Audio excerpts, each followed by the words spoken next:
Hi, everyone. Judge Andrew Napolitano here for Judging Freedom. Today is Friday, March 3rd, 2023. It's about 9 o'clock in the morning on the east coast of the United States, 4 o'clock in the afternoon in eastern Ukraine, where the place from which Matt VanDyke joins us live now. Matt, always a pleasure.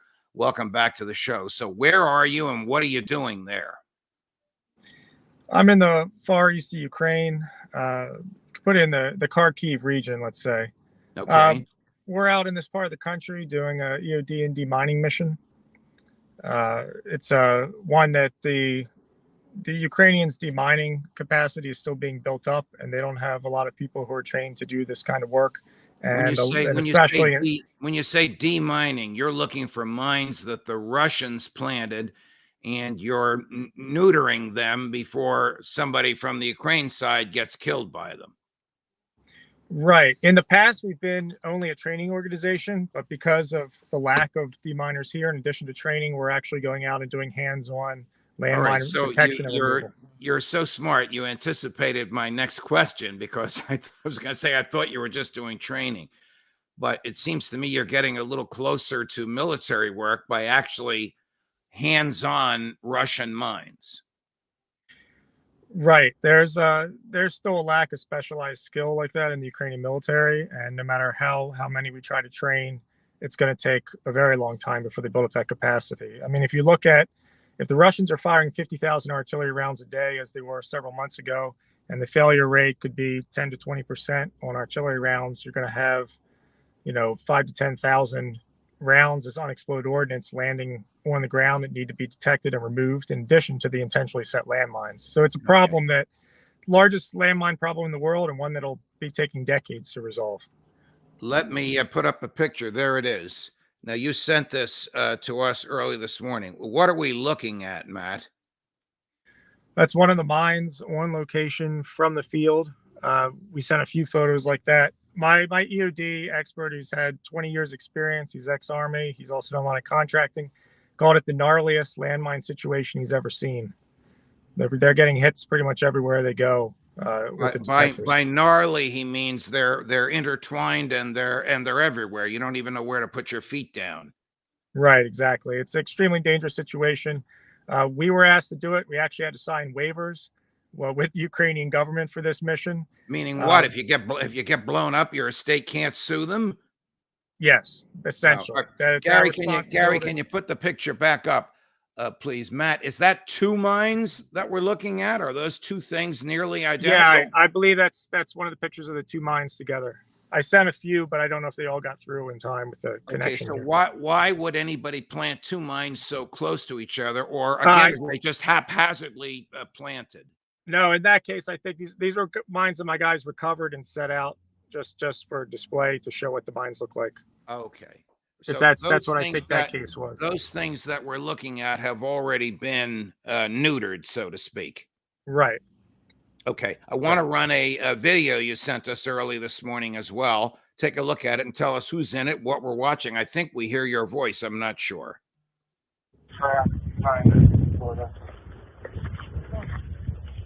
That's the one. Okay, trample down. Yeah, we just walked through there. It's muddy. Now, what are we looking at, and where is that taken? That was taken on site in the east. These are my crew. It wasn't my voice. I'm en route to the site right now. Okay. They're out there working now. So they just sent me the video of where they are and the work they're doing. All right, we're gonna run it again so that you can see it again. I really want you to tell me exactly what they're doing there. Gary, run it again, please.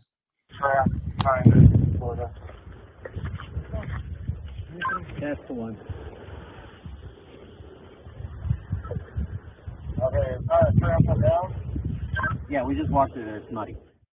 So what are those boxes, and what is the military gear that we see? I assume that's Ukraine. It's not Russia. This is Ukraine, but there's a Russian position that was abandoned by Russians. There's a lot of ditched uniforms, ammo boxes. That was one of the fighting positions from earlier in the war, in the battles in that area in eastern Ukraine. They told me there are Russian uniforms everywhere. either from wounded or dead Russians or ones that ditched their uniforms and ran when Ukrainians approached during their withdrawal. That was one of their fighting positions there. Is that a common tactic if the Ukrainian forces win a battle, that the Russians will ditch their uniforms, put civilian clothes on, and disappear into the villages or the woods or wherever they go, so they can't be captured? Yes, in some cases they do that. If they're seen by their commanders, they get shot for retreating. But when they can get away with that, they try to do it. A lot of the eastern Ukraine speaks Russian primarily, so it's not too difficult for them to be able to do that and blend in for a while, especially if they're in an area that only has Russian sympathizers left in the town. Then they can pull it off for a while, but eventually they usually get caught. Without being too specific, how close are you to a military conflagration right now? Right now, I'm a bit away, but my guys are in an area where there is, as much of Ukraine, there's artillery fire in the distance and so on. No danger of getting hit by small arms fire, but the main danger are the landmines, and there's artillery risk as well. You also pointed out to us a story that's been out there, and which, quite frankly, I hadn't seen until this morning. As much as I read, obviously, I miss something of this guy, John McIntyre, an American Army veteran who joined the Ukraine forces under some sort of subterfuge as a Russian spy, and then defected and took with him intel, maps, and other equipment, and is now somewhere in Russia boasting about this. Is this for real? Is this a credible story? I have confirmed it is for real. There's people I know involved with the International Legion who are obviously very upset about this. I hope he likes living in Russia, because I don't think he's going to be able to come back to the U.S., at least not safely. Well, I have to ask you this, and I think I know the answer. This guy was not part of your group, was he? No, of course not. We have a very robust screening process. From everything that he said, he would never bait our cut to begin with. This is U.S. military, legitimately leaves the military, volunteers to join the Ukraine forces, fights with the forces, very ostentatiously manifesting hatred for Russia, and then Right. one day is gone with maps and intel and iPads, and he's on the other side in Russia boasting about how he tricked the Ukrainians and was really a Russian spy. Do I have that right? Yes, I believe he did 2 years in the Army. I'm not sure what his discharge terms were with only 2 years in. He claims to be a communist, wanting to fight fascism. It's a strange case. I don't know if he realizes that Russia is not a communist country anymore. He is going to be very disappointed living there. It's a country where, a good proportion of the population doesn't even have indoor toilets. So, I mean, his conditions might be better, but he certainly chose the wrong side to move to a country that is ostracized by the world, under sanctions. And I just hope he likes the cold and learns the language quickly there, because I don't know where else he's going to go after that. What is your view of how the battle is going? The perception here in the West is that Russia's progress is slow but inexorable. It is slow. It is steady. Essentially, today Bakhmut fell. It hasn't quite been called, but bridges are being blown across the river on the west Right, side. now that is news, Matt. It's 9 Right. o'clock here in the East Coast, and the major media entities have not reported that Bakhmut fell. So you're giving us some hot news from the ground. I'm assuming you have your sources, and you wouldn't be saying this to us if you didn't honestly believe it to be so. Right. I mean, there's always the fog of war, so I'm hesitant to call it 100%. But from what I'm reading of accounts from people who were there and what I'm hearing, it's essentially done now, and bridges are being blown on the west side of the city, which is the city that the Ukrainians would be accessing the city from. So if they blow in the bridges, presumably they've pulled out the forces and don't plan on getting back into the city too much. This is a major setback for President Zelenskyy, is it not? I think it's been coming. It's been known. I think people have been prepared for it for months. It was, how long can they hold the city before it does fall? it was inevitable that it would fall. I don't know if it's going to be interpreted as a big setback for him. It's certainly going to hurt morale here, but I think people knew it was coming long enough because of as we said, the Russian progress has been slow but fairly steady, especially in Bakhmut. I want you to take a look at a brief clip, maybe 45 or 50 seconds from a documentary President Zelenskyy made, and pay attention, if you would, to the very end of it, in which he uses some exceptionally harsh and threatening language about President Putin. Володимир Путін просто відмовляв. Прямої відмови мені ніхто не робив, але всі лідери, з ким я спілкувався, говорили, що він не готовий спілкуватися. Чи є у вас зараз бажання чи намір спілкуватися? Ні. Зараз я не готовий з ним спілкуватися. Точно буде момент, коли буде відчуватися крихкість режиму Путіна всередині їх держав. Тоді хижаки з'їдять хижака. Це дуже важливо, але їм потрібна буде причина для себе. І вони згадають слова Комарова, Зеленського, ще когось. Вони згадають. Він знайде для себе причину вбити вбивцю.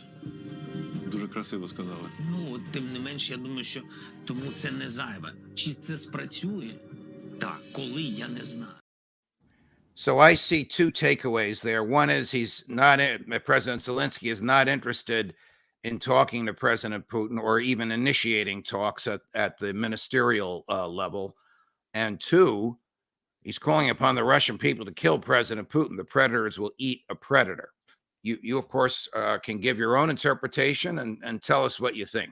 Had you seen that before? No, I haven't seen it before. Why would he make a documentary like that? Propaganda. I mean, the Ukrainians are the best at propaganda I've ever seen. And that's a compliment. I mean, the things that they do with video here are Hollywood quality all the time. I've never seen anything like it. I mean, if any U.S. political campaign did it, they'd blow everyone else out of the water the way they do things here. I think it's unlikely that Putin's people are gonna rise up and overthrow him. He'll probably die of natural causes. That's kind of a big wish that the war could end in such a way. And really, there are people worse than Putin who could come after him. So, but as far as you probably heard the statements by former Russian President Dmitry Medvedev last week, in which he said it might be necessary for the Russian forces to go all the way to the Polish border, and it might be necessary for the Russian forces to go into Poland. I mean, that is, unless that's a message from the Kremlin itself, that is far worse than anything President Putin has suggested. Putin has been measured and moderate compared to that. Right, and he's vying to be a successor of Putin. So, that was largely for home country consumption, those statements, and very fanciful. I mean, of course, if Russia can't even get through eastern Ukraine, they're not going to be able to get to eastern Poland. Every time you have come to us, it's been from the safety and relative comfort of a building in Kyiv. I say relative comfort because sometimes you've lost electricity. Now you're in a military vehicle somewhere in the east. Is this an indication that there's more of a need for your team almost embedded with the Ukraine military, and that they would prefer you be east rather than in Kyiv? That is the case. Early on, when I first appeared on your show, I did appear from Konstantinivka, which is right near Bakhmut, and that was with a unit that we had trained that was doing missions into Bakhmut. So I have appeared from the east before, but yes, I'm going to be out more in the field. The war is taking some turns here that we really need to do a lot more work east, which we've always been willing to do. It's just a matter of the requests that we get and what's needed. And now we're getting requests to get out here and help clear these areas in anticipation of Russian offensive, and to give the military access to get to areas that they need to get to. Do you expect a request for your team to take up arms? We don't get those kind of requests. There are members of my team, including myself, who are exploring options for taking up arms. separate from the organization.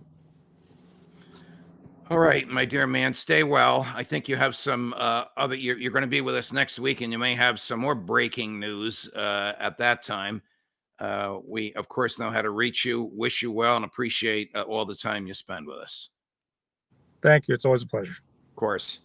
Judge Napolitano, more as we get it. Bakhmut fell. You haven't seen or heard that anywhere yet as of 9:30 a.m. Eastern Time, Friday, March 3rd, 2023. You heard it first here. More as we get it. Judge Napolitano for Judging Freedom.